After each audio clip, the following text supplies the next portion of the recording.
Effective financial management is vital for business survival and growth. It involves planning, organizing, controlling, and monitoring your financial resources to achieve your business objectives.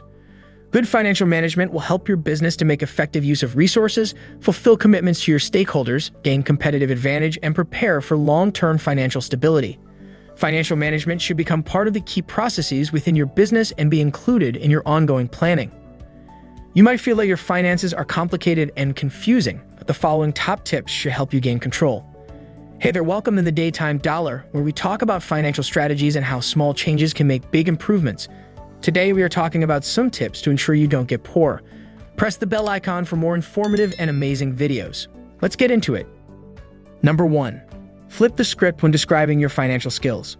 The first step in taking control of your finances is to change the language around how you describe yourself. Instead of saying, "I'm bad with money," you should say, "I haven't yet learned the skills of managing my money, but I'm going to." That's a more empowering way to think and talk about your money. For many people, there's also a lingering question beneath the bad with money statement. Is it too late? Is it too late for me to get good with money? Is it too late for me to save and invest? No, it's not too late. To be candid with you, it probably would have been better if you had maxed out your savings when you were 22. But that's okay, we all start at different parts of life. Number 2, create an action plan. An action plan doesn't need to be super complicated. Don't get hung up on spreadsheets and budgeting apps. First, you need to figure out where your money is going. Ask yourself, with the last paycheck I got, how did I generally spend it? Don't beat yourself up over how you spend it. The exercise is simply about figuring out your habits. Then ask yourself, where do I want my money to go? Not sure? If you do just those two things, the rest of it is probably going to be pretty good. Now, if you're sitting there thinking there's no way I can save 10%, you probably can. On the investing side of things, for example, make sure you're taking advantage of any 401k match that your employer may offer. If you have access to an employer's match, then you don't have to save the full 10% yourself. Number 3, face your debt head on. For many people, the stumbling block to getting their finances in order is debt, but you can overcome it. People are missing the forest for the trees. Instead, let's talk about the $30,000 student loan debt you may have or the persistent balance you carry on your credit cards. But not many people want to face the full extent of their debt. Challenge yourself to do just that. Write down exactly how much debt you owe. It's intimidating. It's nerve-wracking, but it's the first step toward moving out of debt. You should know exactly how much you owe, how much you're paying every month, and what is the exact month that your debt will be paid off. From there, figure out the maximum you can put toward that debt, especially if it has a high interest rate such as credit card debt or private student loans. For a lot of people who have $20,000 or $30,000 or more of debt, Segi says adding an extra $50 a month can shave off the payback period by years. Number 4, practice self-control. Pay with cash, not credit. One of the most important ways to exercise self-control with your finances is also very simple. If you wait until you've saved the money for whatever it is you need, then you can put all everyday purchases on a debit card instead of a credit card. A debit card deducts the money from your checking account immediately with no additional fees, but a credit card, unless you can afford to pay off the balance in full every month, is a high-interest loan. If you get into the dangerous habit of putting all your purchases on credit cards, then not only will you be paying interest on a pair of jeans or a box of cereal, but you could also still be paying for those items in 10 years. Keep credit cards for emergencies only, and always pay your balance in full when the bill arrives. Also, don't apply for every credit offer you receive, and never carry more cards than you can keep track of.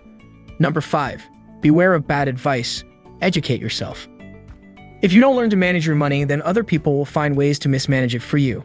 Some of these people could have bad intentions, like unscrupulous financial planners. Others may be well-meaning but not fully informed about your circumstances, like relatives who make blanket recommendations about the importance of owning your own house, even though the only way you can afford to buy right now would be taking on a risky adjustable-rate mortgage. Instead of relying on random advice from unqualified people, take charge of your financial future and read a few basic books on personal finance. Once you're armed with knowledge, don't let anyone get you off track. Whether it's a significant other who siphons off your bank account or friends who want you to go out and blow tons of money with them every weekend. Number 6, make the most of your savings. Money management goes beyond spending less than you make. A true sign of financial prowess is saving enough to live comfortably in the long term as well as the short term.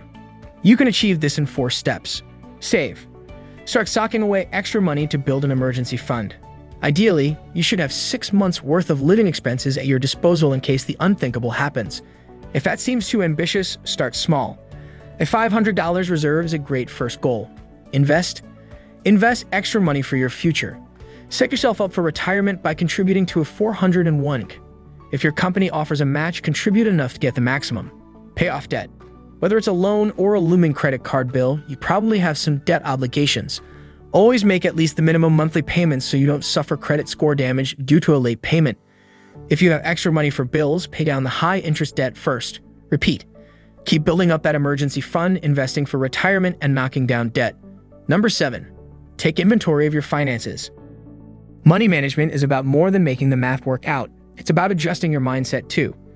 Take a mental inventory of your current position. Are you consistently overspending? Do you have enough saved up to survive an unexpected expense? Do you live paycheck to paycheck? Do you feel overwhelmed by financial jargon? Be honest with yourself about where your weaknesses lie. You might have made some missteps in the past, but you don't have to continue on that path. Here's how to manage your money now while preparing for the future. Number 8. Track your spending. The Capital One Mind Over Money study found that using healthy money habits when you feel confident about your finances can help you when things get more challenging. Tracking your spending could be one of those good habits. After all, it may help you avoid overspending and stay within your budget. How do you keep track of your spending? It's simple. You can record your expenses digitally with one of the numerous apps available online. If you got a Capital One card, you could use the free digital features that help you track your money. Or if you prefer a paper-based option, you could simply save your receipts and track everything in a planner or notebook. One how-to hint. You may want to separate your expenses into categories. That way, you'll see exactly where your money is going and where you may be spending too much. So guys, that's all about today's topic. See you in the next video.